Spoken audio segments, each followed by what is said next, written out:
Boa tarde. Este mês o programa Eclésia vai recordando os 25 anos da sua presença na RTP2, ocasião para escutar diversos quadrantes da opinião, nomeadamente a importância deste espaço no encontro ecuménico entre os cristãos. Será dentro de instantes, após a rubrica da Fundação Ajuda à Igreja que Sofre, Perseguidos, mas não esquecidos.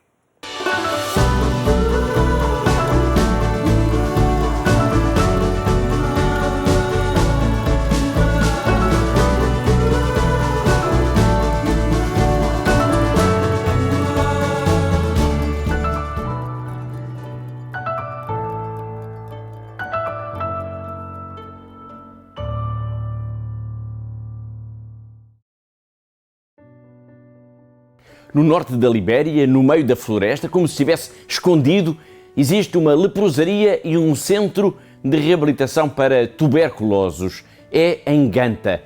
O trabalho que as missionárias da Consolata desenvolvem neste lugar é ajudado por Martin Dolo. Ele não é padre, nem enfermeiro, nem médico, nem psicólogo. É apenas sapateiro, mas quase que faz magia, devolvendo o andar aos que a lepra arrancou pedaços do corpo.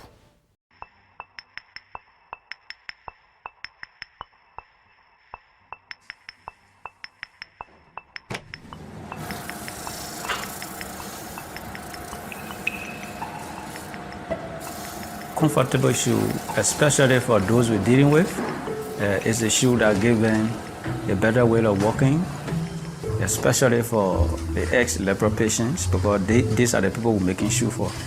We are not making shoe for ordinary person, but for ex-leprosy patient. Leprosy, as you rightly said, is a skin problem. But then when the skin problem, when it affects the nerves, when the wound becomes so infectious that it can't be controlled, then probably the hospital or the medical doctor may extract it from there.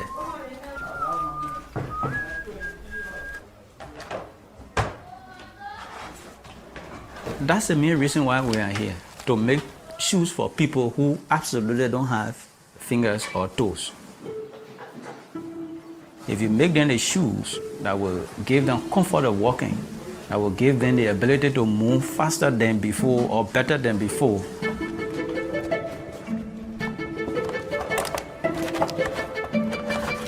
Material is costly and we are not opportune to get it, so we don't have waste easily. Our waste is a complete waste that nobody can get anything to use.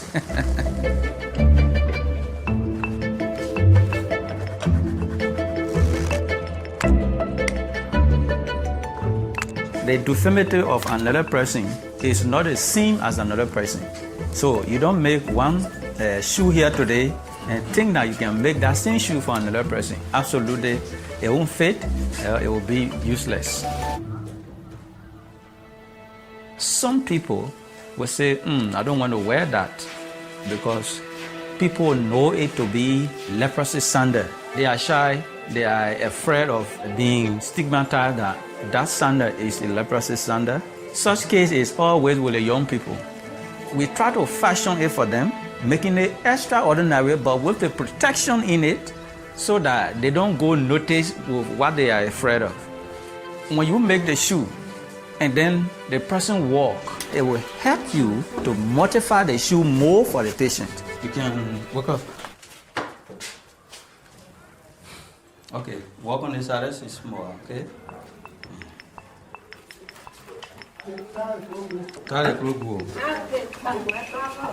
Okay. We just repair your shoe, okay? Remember the scraps of damaged badly. So it's just repair with it, not new shoe. But actually you need new shoe. In the meantime, you use this until we can make you new shoe. Have a nice day, okay? Okay, thank you. It's not just ordinary shoe, it's a kind of shoe that it makes someone to be happy, it restores somebody hope again of moving, then we feel happy because that is, our work is done.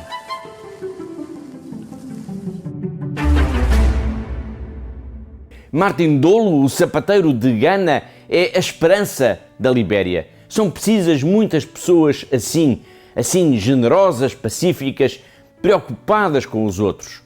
Num retrato breve da Libéria, cabem quase todos os fantasmas: a pobreza, a violência, a guerra, as doenças e a morte.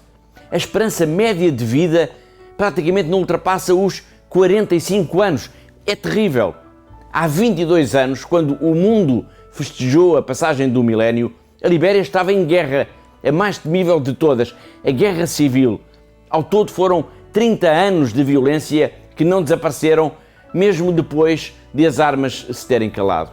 Quase metade da população da Libéria é analfabeta e subnutrida. É preciso virar a página da violência neste país africano. São precisos, pois, muitos sapateiros, muitos artífices da paz. Todas as semanas marcamos encontro aqui, porque há uma igreja que precisa da nossa ajuda.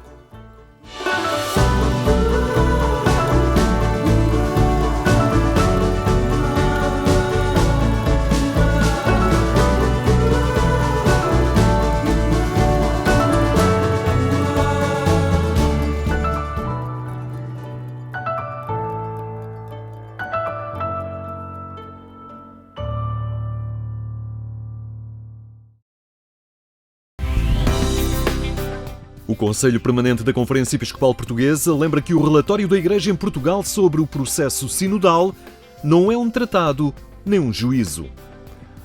O relatório da Igreja em Portugal sobre o processo sinodal, preparado pela Comissão para o efeito formado pela CEP, faz parte do caminho sinodal em curso e procura reunir aquilo que foi reportado pelas dioceses a partir dos grupos por elas constituídos, bem como de outras instituições e movimentos. Não é um tratado sobre a Igreja no seu todo, nem um juízo sobre a Igreja em Portugal. Trata-se de um resumo de quanto surgiu nas etapas diocesanas para continuar o caminho de reflexão e transformação que temos por diante. É uma atitude de bom senso escutar aquilo que surge do povo de Deus, nesta primeira etapa de participação, nas suas dimensões negativas, positivas e propositivas para o caminho a fazer nas etapas seguintes. Os conteúdos do relatório não foram inventados pela Comissão, mas encontram-se nos documentos das instâncias referidas. É importante ouvi-los, discerni-los, completá-los ou reformulá-los, mas não descartá-los. O Conselho Permanente informa que o relatório vai merecer a atenção e a reflexão dos bispos para novas atitudes e processos. A reunião desta segunda-feira contou também com a presença de membros da Comissão Independente para o Estudo dos Abusos Sexuais contra Crianças na Igreja Católica Portuguesa e do Grupo de Investigação Histórica sobre os arquivos das dioceses e congregações religiosas. O Conselho fez o ponto da situação e foi informado em relação ao estado atual do processo de estudo sobre os abusos sexuais de crianças na Igreja Católica. A Comissão Independente concluirá o relatório deste estudo em finais de dezembro, prevendo-se a sua divulgação pública para meados de janeiro de 2023. Em análise também acontecimentos internacionais com destaque para a paz necessária na Ucrânia. De destacar convite à oração pela paz na Ucrânia no próximo dia 14 de setembro, festa da Exaltação da Cruz, apelo lançado pelo Conselho das Conferências Episcopais da Europa a todas as comunidades, dioceses e conferências episcopais. As leis penais na Igreja estiveram no centro da reflexão do Encontro Nacional de Canonistas.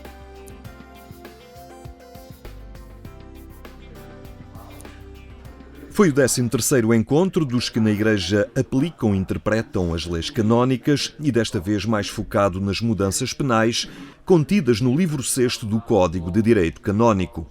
Mudanças que introduziram más precisão y rigor. Ahora, en cambio, ¿qué es lo que cambia? Pues que las normas son mucho más claras, definen mucho más claramente cuáles son las conductas que son delitos y está mucho más claro cuándo debe actuar la autoridad. Tienes que actuar, antes se dejaba, pues puede actuar, valores si usted si tiene que actuar, y claro, había muchos obispos que actuaban, o obispos ordinarios que actuaban, otros que actuaban, había desorientación y también se determinan muy bien cómo se debe actuar. Este encontro, que decorreu em Fátima, abordou algumas questões legais que se levantam no cotidiano da Igreja, nomeadamente a responsabilidade que recai naqueles que assumem cargos de direção de centros paroquiais. Então, uma direção que é voluntária assume uma responsabilidade civil grande. E por isso é preciso estarmos conscientes da situação, conscientes das nossas obrigações para que as coisas funcionem bem. Mais ainda, nós estamos a ouvir, por aqui foi voz corrente por aqui, que ainda há pouco um padre me dizia isso, vai ver que vão aparecer mais padres a dizer, ir para uma paróquia com uma IPSS, são capazes de não querer, porque o padre era, pelos estatutos, presidente da direção. A marcar a atualidade está também a pressão social para a denúncia dos casos de abusos sobre menores e situações em que as vítimas pedem recato. Situações geradoras de pressão sobre os agentes da pastoral. Temos de viver normalmente. Agora, nota-se, da parte de alguns padres, por exemplo, um certo receio a nível de centros sociais, de crianças, como é que fazem? Já se perguntam, cumprimento, dou um beijo, não dou um beijo, como é que faço? A nível das catequeses, como é? A gente não sabe o que é que pode acontecer. A gente não sabe onde é que alguém pode um dia, mesmo sem razão, mas pode um dia levantar alguma questão dessas. O 13º Encontro Nacional de Canonistas, que na sua próxima edição deixará a análise do sistema penal para se centrar em situações mais práticas da aplicação das leis canónicas da Igreja.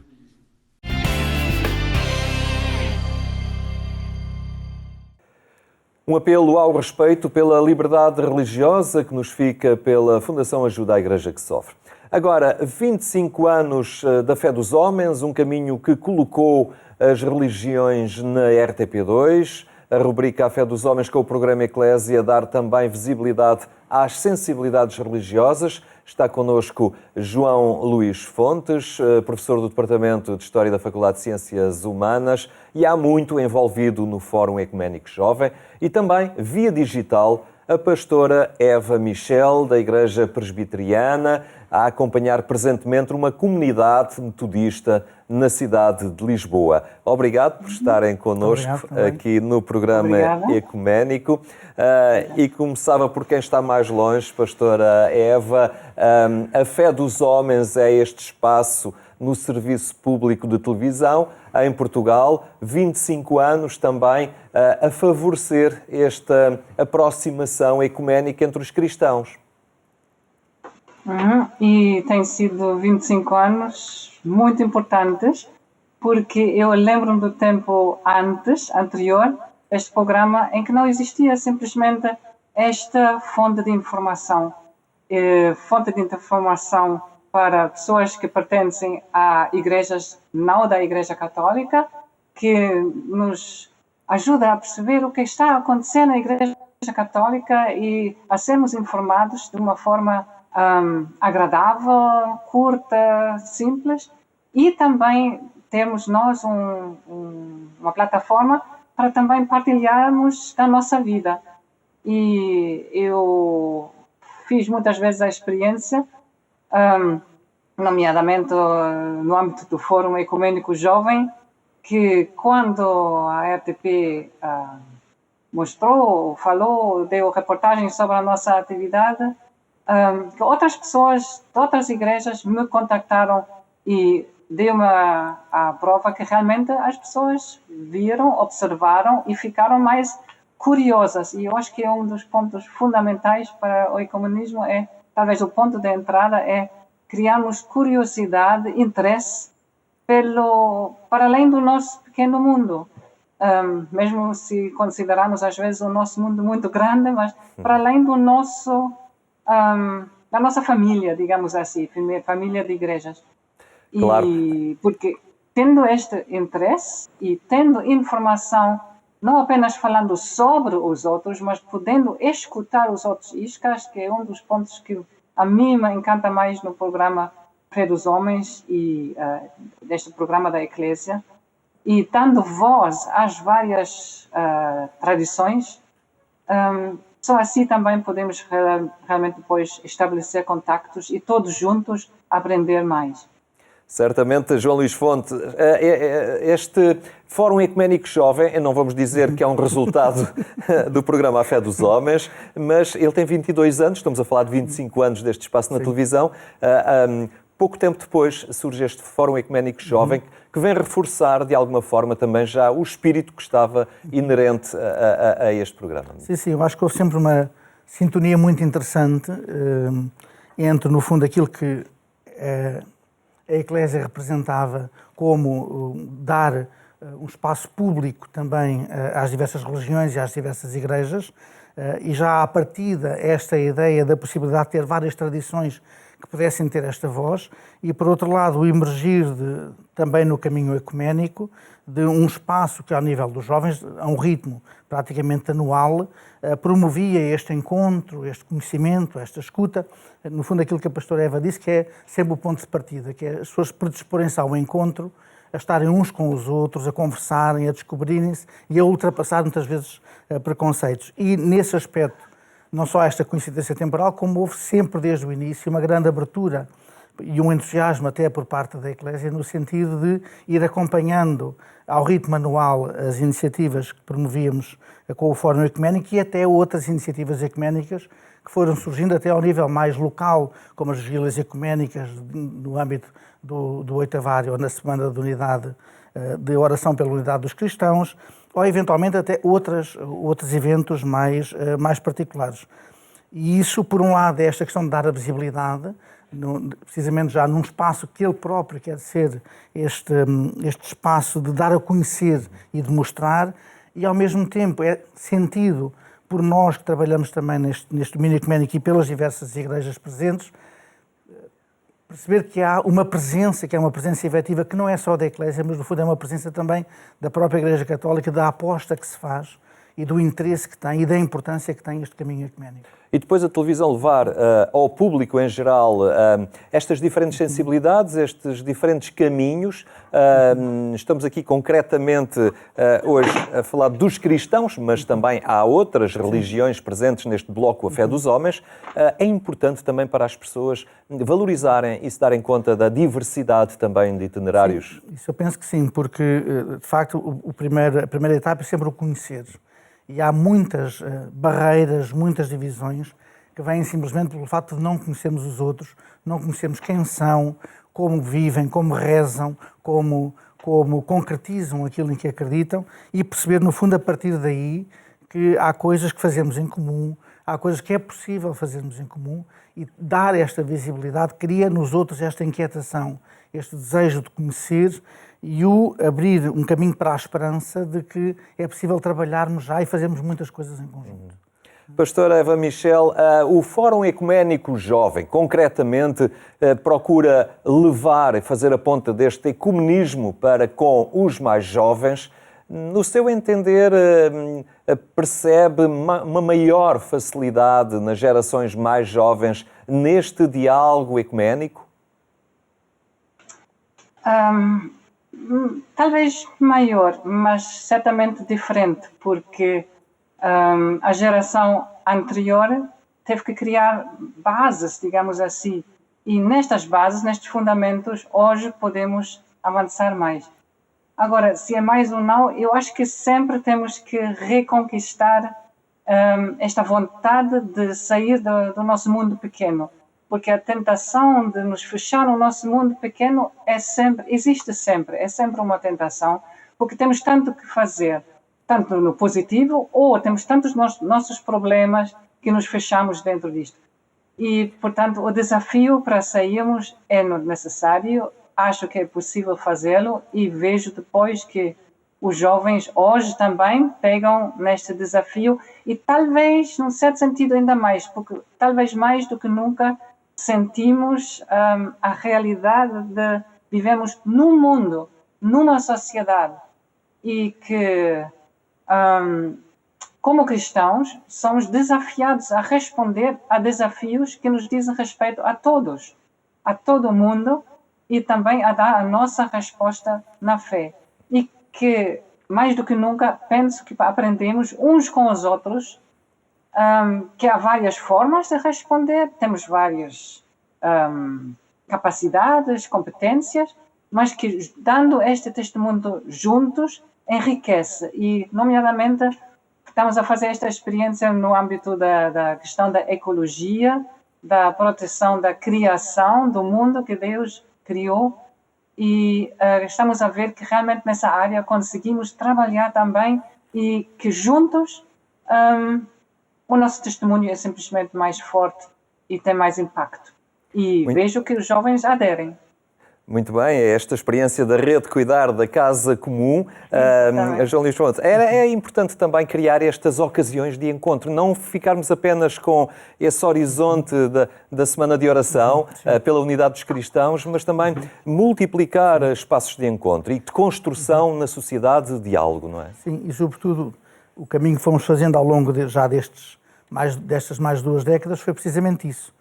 Por um lado, não desvalorizar a importância de orarmos em conjunto e de conseguirmos partilhar a palavra, de rezarmos, de refletirmos em conjunto, mas também criar outros espaços e outras formas concretas que, no fundo, apareçam como sinais de possibilidade.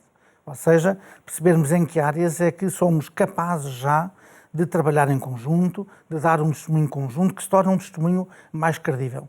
Porque, de facto, hoje o grande desafio não é apenas esta ou aquela forma de ser cristão, mas o que está em causa é o testemunho cristão. Ou seja, qual é o sentido do testemunho de Cristo para o mundo de hoje e como o trabalharmos em conjunto torna o nosso testemunho mais credível, porque é também um testemunho de comunhão, de fraternidade, de unidade, mesmo numa legítima diversidade que é vista não como uma dificuldade, mas como uma riqueza. Claro. Pastor Eva Michel, muito obrigado por ter estado connosco nesta partilha aqui no programa Eclésia, a propósito destes 25 anos da Fé dos Homens. João Luís Fontes, muito obrigado também por nos ter aqui ajudado a olhar este diálogo que vamos desenvolvendo. A terminar, apenas o desejo de uma ótima tarde e até amanhã, se Deus quiser.